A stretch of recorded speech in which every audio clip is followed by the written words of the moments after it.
હવે નજર કરીએ વિગતવાર સમાચાર પર। સુરતના માંગરોળમાં ભીષણ આગની ઘટના સામે આવી છે। નંદાવ ગામની સીમમાં પ્લાસ્ટિક ફિલ્મના જથ્થામાં આગ લાગી અને જોતજોતામાં આ આગે વિકરાળ સ્વરૂપ ધારણ કર્યું। સુમિલોન કંપની દ્વારા આ પ્લાસ્ટિક ફિલ્મ અહીં નાખવામાં આવતી હોવાનો આક્ષેપ કરવામાં આવી રહ્યો છે। કલાકો બાદ પણ આગ પર કાબુ નથી મેળવી શકાયો। આગ જે રીતે વિકરાળ બની છે તેને જોતા ફાયર વિભાગની 6 થી વધુ ગાડીઓ ઘટના સ્થળે પહોંચી છે અને આગ પર કાબુ મેળવવા ફાયર વિભાગની ટીમે જહેમત હાથ ધરી છે। તો નંદાવ ગામની સીમમાં ભીષણ આગ લાગી। પ્લાસ્ટિકની ફિલ્મના જથ્થામાં આ આગ લાગી અને જોતજોતામાં આગે વિકરાળ સ્વરૂપ ધારણ કર્યું।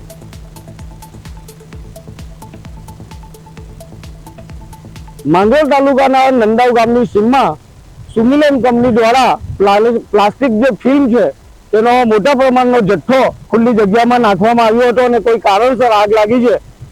જે જથ્થો છે જે પ્લાસ્ટિક ફિલ્મ છે તેનો રીયુઝ કરવામાં આવતો હોય છે અને આ મોટા પ્રમાણમાં આ જથ્થો છે તે કંપનીના નજીકની ખુલ્લી જગ્યામાં રાખવામાં આવ્યો હતો, પરંતુ જે રીતની આગ લાગી છે, આગ એટલી વિકરાળ છે, ભીષણ આગ છે। ફાયરની ટીમ છે તે ઘટના સ્થળ પર છે। છેલ્લા કેટલા કલાકોથી સતત તેઓ આગ ઓલવવા માટે પ્રયત્ન કરી રહ્યા છે। આપણી સાથે ફાયર અધિકારી છે, આપણે એમની સાથે વાત કરીએ।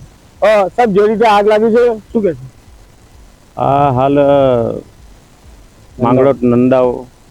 માંગરોળ તાલુકાની હદમાં આવેલી સુમિલોન કંપનીની અંદર જે ખુલ્લા પ્લોટની અંદર પ્લાસ્ટિક ફિલ્મનું ગોડાઉન છે તેની અંદર આગ લાગેલી છે અને હાલ ઘટના સ્થળ પર 6 થી 7 ગાડી હાજર છે। આગ આગળની વધે એના માટે ફાયરની કામગીરી ચાલુ કરી। કેટલી ફાયરની ટીમ છે? ફાયરની ટીમ 7 થી 8 ગાડી ઘટના સ્થળ પર છે। આગ લાગવાનું કોઈ કારણ જાણ્યું? આગ લાગવાનું ચોક્કસ કારણ જાણવા મળેલ નથી। હજુ કેટલો સમય લાગશે આમાં? હજુ સમય લાગશે। કેટલા કલાકથી આગ 1 કલાક થવા આવ્યો છે। હાલ ચાલુ જ છે આગ। આ હતા ફાયર અધિકારી। છેલ્લા 1 કલાકથી વધુ સમયથી આગ કન્ટિન્યુ શરૂ છે અને આગ પર કાબુ મેળવવા માટેના પ્રયત્ન થઈ રહ્યા છે, પરંતુ જે રીતે આકાશમાં કાળા કાળા ધુમાડાના ગોટા દૂર દૂર સુધી જોવાઈ રહ્યા છે અને જે રીતે આગ છે એટલી વિકરાળ આગ છે, પણ સવાલ એ થાય છે કે જ્યારે આ સંવેદનશીલ અને જ્વલનશીલ વસ્તુ હોય છે, જ્યારે આગ પકડતી હોય છે ત્યારે કાબુમાં આવતું નથી, ત્યારે સવાલો ઘણા બધા પેદા થાય છે। કારણ કે જે કંપની છે એ કંપની દ્વારા ફાયર સેફટીના કોઈ સુવિધા ઉપલબ્ધ નથી। કારણ કે બાજુમાંથી જ્યાં આગ લાગી છે તેની બિલકુલ બાજુમાં વીજ કંપનીના જે વીજ પોલ છે તે પસાર થઈ રહ્યા છે, હાઈ ટેન્શન લાઇન થાય છે અને ગરમીના કારણે તેઓ તાર છે તે પીગળીને નીચે પડી ગયા છે।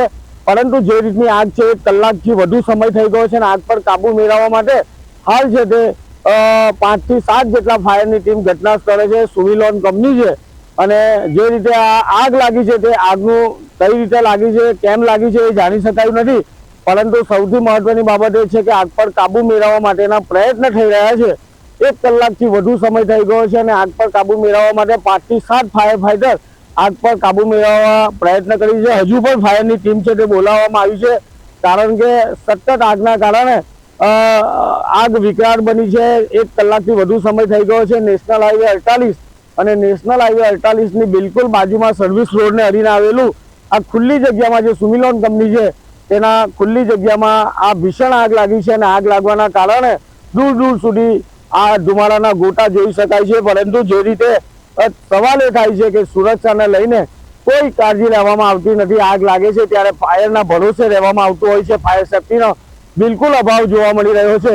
પરંતુ આવી કંપનીઓ છે કે બિંદાસ પોતાના રાજકીય વગ વાપરીને બેફામ અને કાયદાની એસી કરીને જે રીતનું આપ જોઈ રહ્યા છો કે જે પ્લાસ્ટિકની જે ફિલ્મ છે તેનો જથ્થો છે તે મોટા પ્રમાણમાં પડેલો હતો અને એમાં આગ લાગી છે અને આગ સતત લાગી છે, તેને કાબુમાં લેવા માટે હજુ પણ સમય લાગશે। કારણ કે સતત આગ લાગી રહી છે। 5 થી 7 ફાયર ફાઈટર ઘટના સ્થળે હજુ પણ વધુ ફાયરો બોલાવવામાં આવ્યા છે, કારણ કે આગ ઝડપથી આગળ વધી રહી છે અને આજુબાજુ વિસ્તારમાં આગ ના ફેલાય તેની પણ તકેદારીના ભાગરૂપે ફાયર વિભાગની ટીમ પાણીનો મારો ચલાવી રહી છે।